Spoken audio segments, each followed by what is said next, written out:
So here's the deal. I was just out here admiring my trees in the garden, and led me to think about how we should go over some of the mistakes that lead to Japanese maple trees struggling and then lead to their death. So stick around today because we're going to talk about the mistakes that are killing Japanese maples, not just in the pots, but in the ground and other trees too. Really not just Japanese maples, but as a beginner grower, these are some of the main mistakes that I made when I started and some of the mistakes I've heard other people have made over the years. So we're going to cover about 8 or 9 different things today, and I'll show you guys not just what the mistakes are, but what I would do to prevent them. As a beginner grower, one of the main things I think people make the mistake on is looking at the tree that they either just got or they purchased at the nursery and thinking it needs to be repotted. And the biggest issue at this is not knowing whether the roots are in a circular motion or rootbound. So really it just comes down to assessing the roots, taking the tree out of the pot, and making sure that they're not strangling into their pot. Then that leads on to the pot size, so if you take a tree that's in, say, a small pot like this and up pot it into a very large pot, you have basically imbalanced moisture content, around the pot. So you may have a root ball that's either too dry or too wet versus the soil that's surrounding it into the pot. So it's very good when you're up potting or repotting a tree to make sure that you're using about a size up, or you're downsizing the pot if you're going to be doing some root pruning during the winter time. So if the pot's too big, it's going to hold too much moisture, but if the pot's too small and the roots are bound into the pot and it hasn't been repotted in a long time with its roots teased, it will actually restrict the roots from being able to absorb water. So too big of a pot or too small of a pot are just as bad. So really what it comes down to is having the right pot, because whether it be a too big of a pot or too small of a pot, it's going to lead to issues down the road where your Japanese maple will start struggling, and then you aren't going to know what the issue is, whether it's getting enough water, not getting enough water, because a lot of the symptoms could be the same. And you can check out some of my other videos like the leaf symptoms or how to repot or untangle Japanese roots. The mistake that kills Japanese maple in pots, which is why water isn't working. And for instance, this full moon maple that's been in this wooden cedar pot here for, way too long, I've been watering it twice a day just because I haven't repotted it yet. And the reason I'm having to water it twice a day is because there's no soil left in the root system to absorb water. So it's just intertangled and intertwined roots that won't absorb water. So the best bet in a case like this is checking out my video, The Mistake That's Killing Japanese Maple in Pots, and the thumbnail is why water isn't working. I'll put it up here on a little clip. Another thing that leads to Japanese maples and a mistake that people make is selecting the wrong place for their tree, and they don't assess how much wind is coming through the area, how much sun the tree is getting, or the soil that it's being planted in. So environmental stress will be one of the main factors that will lead to a tree going into decline, whether it's a Japanese maple or any other tree, whether it be in a pot or in the ground. The reason why I like keeping trees in pots is because say you put the tree in a spot that it's not doing well in, you can move it a few months down the road to a different spot where it's going to be getting more afternoon shade. Certain varieties react to sun differently than others, so you can basically look at the tag that you're getting the tree from or go online and do a little bit of research about the cultivar that you've selected, because although there's thousands of different maples, there's over 1,000 cultivars of Japanese maple. So it's important to know what Japanese maple you're growing or what variety of tree you're growing, because that's going to dictate where you can put the tree and stop it from running into environmental stress. One of the biggest mistakes that people make when planting new trees or repotting a tree, and it's a silent killer really, because you won't really see symptoms or notice signs until it's too late, and then all of a sudden your tree will just go from have a new growth, looking healthy, to dying. And what is that causes that? If you know what causes that, let me know in the comments. Because in my observations over the years, it has to do with being planted too deep.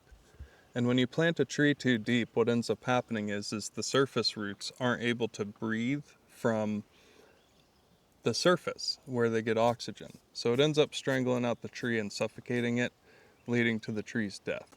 The trunk and root flare should always be visible. If you notice that, say you get a tree or you have a tree that's been in the ground or in a pot for a very long time, if you can't see the surface roots or the root flare exposed, you just want to scrape that soil away, or sometimes they were in clay. The clay will be up around the trunk and you got to get that clay away from the trunk of the tree and expose those surface roots. So if you run into a situation where you notice a tree that has been buried too deep, or say it was buried at the right level and then they brought in a bunch of dirt or mulch and then put it in like a mound, you don't want to mound any dirt or mulch up against the trunk of the tree, because that will also then lead to stressing the tree out and eventually killing the tree. So definitely make sure that the tree's not planted too deep and you're not piling mulch up around the trunk of the tree like a mulch volcano. The next mistake that kills Japanese maples or other trees is going to be bad soil or bad drainage. And the biggest mistake is with bad soil and bad drainage is that it ends up leading to the tree not being able to breathe, or the soil drying out too fast. So you're either going to be running into an issue of the soil being too waterlogged or too dry. Another issue with the wrong potting soil or bad drainage is going to be that if it has too much compost or too much organic matter, the soil's actually, or the topsoil, the soil, the biology that is in the pot, especially if it's like mostly compost, is going to be breaking down too quickly, and you're not going to get enough time out of your soil because the composition isn't right. And it's really important to make sure that you have a soil that's got aeration, it's got a good compost content, so you're feeding the roots slowly over time. So it's one of the things I check is my potting soil after everything or before everything. If a tree's struggling or showing signs of decline, I'm going straight into the pot and looking at the roots and looking at the soil.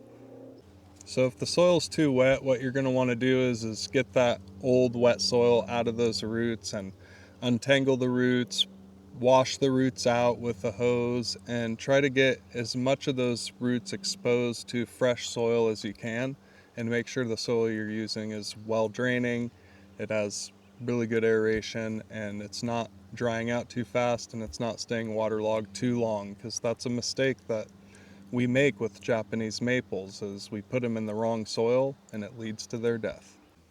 Another mistake that's going to be killing trees is them becoming root bound or being left in the pot too long. And the reason why this is a mistake and it leads to a tree dying is because a lot of the times we take the trees out of the pots, like say, this full moon maple's been in this pot for 3 or 4 years, so if I just took it out of this pot and then stuck it in soil or stuck it into the ground, the roots are still going to be strangling each other. So you end up having a tree that is stressed for years before any of the new roots can penetrate out of those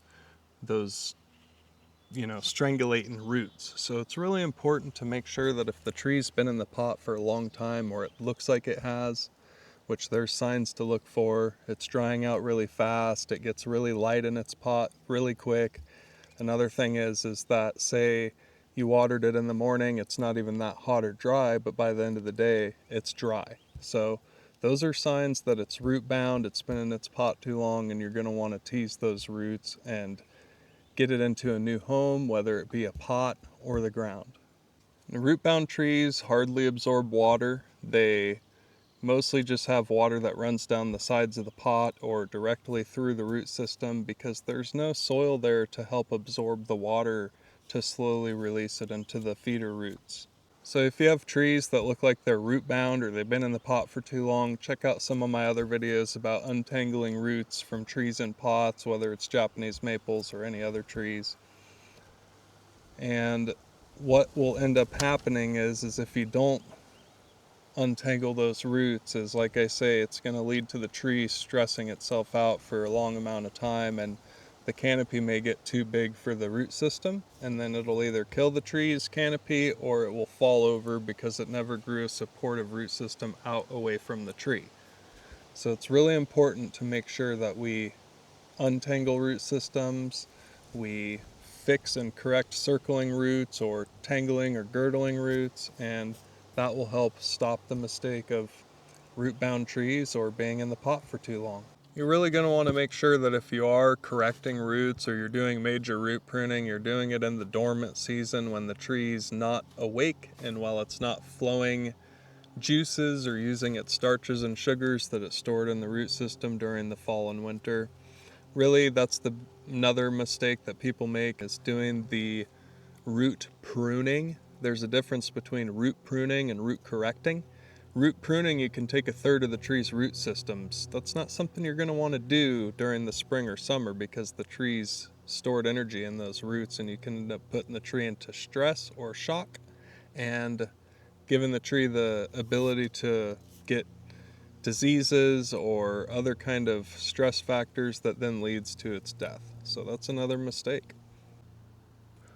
Over pruning is going to be the next thing that leads to a mistake people are making that kills trees. And not just over pruning, but pruning at the wrong time. And there's certain times of the year where, say, the trees are dormant and then they're awake using the energy that they stored the previous season. And one thing I've noticed, it's kind of a pattern over time, is like the next 3 years is based off of the last 3 years. So the tree understands it's been through droughts or environmental stress, and on a third year of not getting regular water or being over pruned too much or pruned at the wrong time, it ends up leading to the tree's death. So it's a mistake people make is not having a regular pruning schedule and taking little bits off here and there, and they try to do all the corrective pruning at one time, especially after the tree hasn't been managed for a long time. It's like, okay, now let's do corrective pruning all at once. It's a mistake. Don't do it. It could kill your tree. So one of the things that I do when it comes to pruning to stop from making any mistakes is do small corrective pruning. Do a little bit of interior pruning, maybe during the fall and winter in the dormant season, get the dead, dying, diseased, and dumb branches that are going the wrong way. And then come summer, you want to do some corrective outer canopy pruning. Like if you got growth that's growing too long away from the trunk, your shape is getting out of control, do a little bit of corrective pruning during the summer. End of summer, coming into fall. This one is one of the mistakes I see more often than not, and I hear people talking about, well, I just watered my tree and it's dry, I don't know what's going on.